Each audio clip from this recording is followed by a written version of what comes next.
in a special way.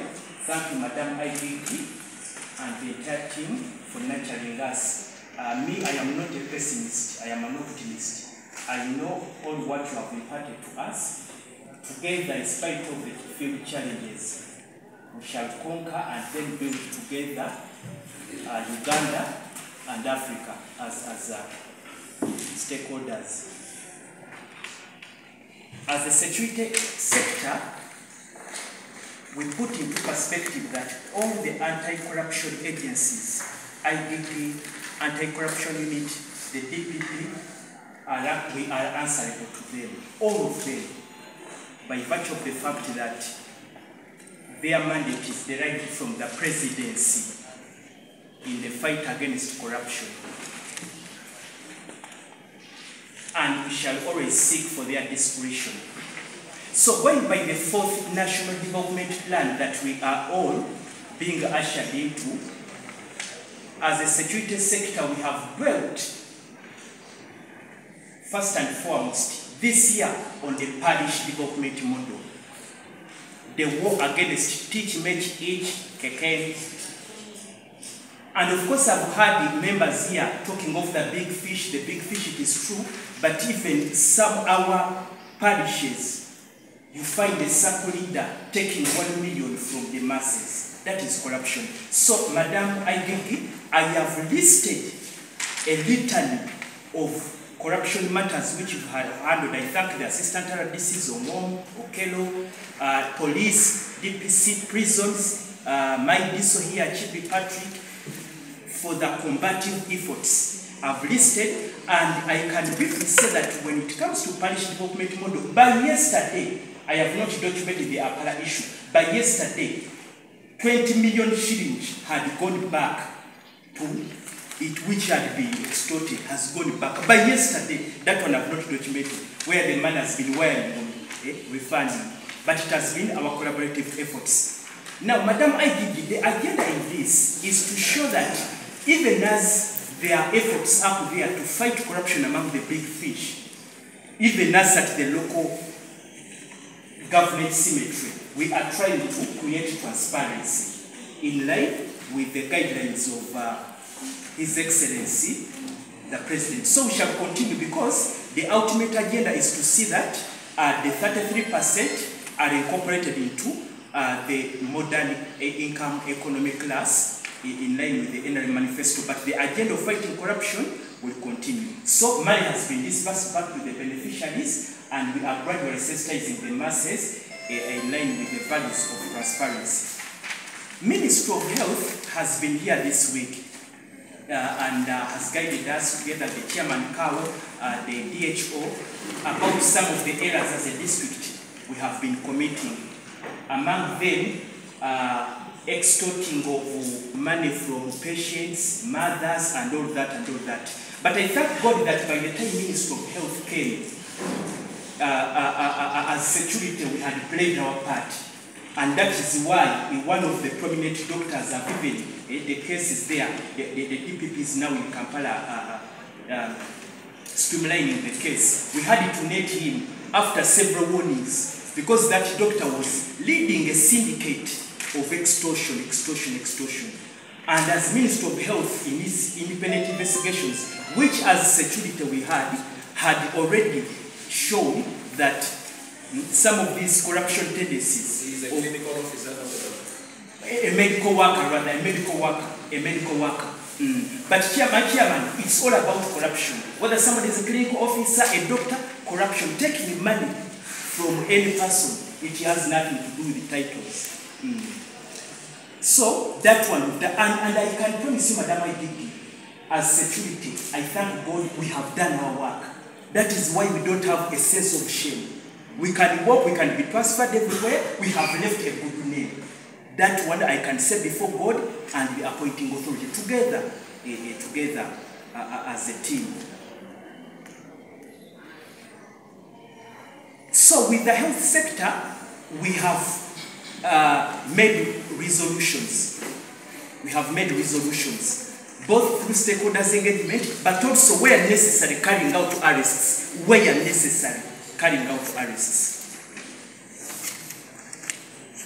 Finally, the reason why I don't make these things is that even if government forgives me, God cannot forgive me if I participate in corruption syndicates. I always tell people, NRM can forgive some of us by virtue of maybe one reason, but God cannot forgive us. There was a complaint, it was an allegation from Omoro Sub-County, which also security is taking on, about the loss allegedly of 70 million shillings. And it is alleged the culprit is still on the run. But still, security is still taking on this matter, and we know at the right time it will be successfully concluded. It's all about corruption and stealing of taxpayers' money. We also received formally a complaint from the administration of Amogu Technical Institute. Madam, I'm raising those because sometimes the impression is that public servants, we are sleeping. No, we are not sleeping. We are very sober. So I'm just giving few case studies out of the 1,000s. Loss, financial loss of 62 million shillings. Property exclusive in Amogu. We did our work, we carried out our risks. I'm told later on, people were released. But at least there is a general inquiry file. I'm also told maybe the administration of the school lost interest in the case. But for us, we did our work. And things are documented and they can be traced. I'm saying this because people appointed by the president, you don't play games and say that so and so will protect me. No. There is a time for judgment. So that case is also being handled among others. But I'm also told, but we also investigated of some, these were local politicians that who went and office breaking, because the IGG has been teaching us about abuse of office, integrity. So if you are a local politician, you lead a gang of people, you are a technical personnel in a town council, you break into public office. And you say, we shall come here and clap for you people? May God really help Uganda. A politician, a technical, you come and break into office. That case, we are also investigating it, and it's there. So the mandate is upon you, the leaders. You are free to betray your country, you are free to betray your brothers and sisters, but for us, we shall do our work, even when we go to other areas. Now, I wanted, Madam Igig, with your permission, I wanted to make an advisory. Something which I didn't put here, but by virtue of our work, there are things we must address. Other people, for instance, Chairman, you can be forgiven as a son of the soil. Cow, you can be forgiven but me as an RDC can't be forgiven for reasons that are constitutional. I want to advise the District Service Commission of Alebtong, because I rarely get time to interact with you. Maybe you are very busy and I'm also busy. There are mistakes you have committed in a sequence of 6 to 5 months. There are deviations, but I'm humbly requesting that you rectify them. I know you rectify them. The first error you've committed, the latest recruitment.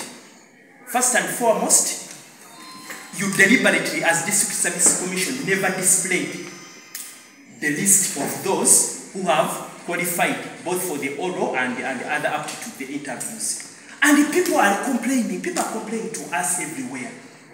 Just have mercy on the people who spend time. Listen, you will give your procedure and let me give my submission, then you can water it down. In any case, you must also advise the government. Like I always advise chairman, I document my things. Then a chairman or cow can reject or receive. Now, in the latest recruitment, and people are crying. For us here, we are going here for tea and enjoy life, but people are crying. The latest recruitment, no display. Now, just this week, the complaints I'm getting, people are just being called. I don't know who is calling them on phone. Come for your appointment later. And to get an appointment later, this week, I'm not talking of years, people must pay money. Now, how do you want NRM to help you people? I hear sometimes here you hear people blaming Museveni and the NRM, but even some people doing these scandals are not even supporting NRM. So how do you want government to help you? I'm just wondering, just this week, and then the other case was public. A woman came here, she passed through interviews. Now, it is an only case, that one is not even security. Okay, she alleged that one, I don't know that she paid 2.5 million, but that is past. But now on getting an appointment letter, she was being told to pay 200,000. So, and here we are very busy twisting ties. We are going to take the tea of the IGG, go back and clap for ourselves. So how will God forgive us? Because me, I don't care. Tomorrow they will take me anywhere. But just look at your district and the generation you are growing. You are going to gossip here that deputy RDC is bad. I know you are going to go. But I've left things on record. One time better people will come after us and they will avenge for justice. I know. You know here we have a good culture. Apoyo me. Itiebere. Totwal. And we go on. But people are groaning. And these are your people from here. So God will reward us in heaven. You continue playing games. Now the second deviation by the District Service Commission in Alebtong that you committed. When people passed interviews in the first recruit, now the last year, I'm not talking of them. Some paid money to some people in District Service Commission. After passing through, no list displayed. People just heard there are no jobs. All those are also crying. They are your people. Majority of them are your people. And you are blaming some of them, not all. You are blaming NRM, you are blaming Museveni. Because this is an election period where the president will be passing around and, to get accountability. So how do you want Museveni and the NRM to help you if you cannot even help your own people by putting them into this, immense suffering? And we are saying we are public servants. So that was also a mistake, and it passed, and people are still, suffering and crying. It was a mistake. Maybe none of us can talk about it apart from me. Lastly, on District Service Commission, because these are moments of reflection. Other people are going to laugh with you, they will not tell you. But me, I will tell you, even if tomorrow I am to go to another district, all will be taken in another government agency. Now, okay, Madam Igigi, you mentioned the issue of people not working. There is a civil servant in the district. I used to wonder, why is a man always unhappy? He's paid well by government, but he's always unhappy. He's never in the field. He's never in office. Then I asked these intelligence people, give me a report. And the report says the man paid 5 million. By then, of course, it was a long time to get the job. I gave up on him, even I don't understand him. I don't give him phone calls. But he's paid well and he's a scientist. Never in the field, never in the office. Every time he's always, even in the morning he came to office for that, but he's always unhappy. So this is to show Madam Igigi, as you nurture into us the culture of integrity, that things have a precedence. You see somebody moving, never working, but paid well as a scientist. Not in the field, every time he's complaining because he paid money. It may not even have been to the current District Service Commission. That is the detrimental effect of corruption. Lastly, just in the recent ones also, there were allegations they were brought to security. Of course, as security tried to delve in, then of course these other issues came in. Somebody saying, oh, people will kill me, so, and that is how sometimes in the spirit of NRM, these people who investigate go slow. So, a lady paid 4 million to get a job. Of course, the job never came, as it normally happens here and elsewhere. Now she came demanding for her 4 million. As security was getting into, the person who sits in the District Service Commission today referred back the 4 million, and the lady came to security officers, please, don't take it up, the man will kill me. The man will kill me. So that is the status quo, beyond our laughing and clapping hands and enjoying the tea, the nice tea by our bosses from the IGG, the status quo. And the reason in this is to set a precedence for those who will come after us. You know me, I am not a narrator. I am not good at acoustics. but I may have the grace of leadership and admonition. Because I'm not looking for favors. I'm not looking for favors. Government may forgive us, but God may not forgive us. So finally, the lady's money was funded. And of course, some of you even know that lady. She's now happy, she never got a job. So another one was also a gentleman. And because I'm talking of the two, from circles of Alebtong, your sons and daughters. Because now you can say that some of us who are strangers, we are your enemies. No, you are enemies to your own people. Like I normally tell these people when we are dealing with them, those who steal PDM money, enemies to your own people. So finally, a gentleman pays 10 million shillings to get a job, a promotion, of course. Money, he never got the job. Now he's looking badly for his money. I think they will sit down and refund his money.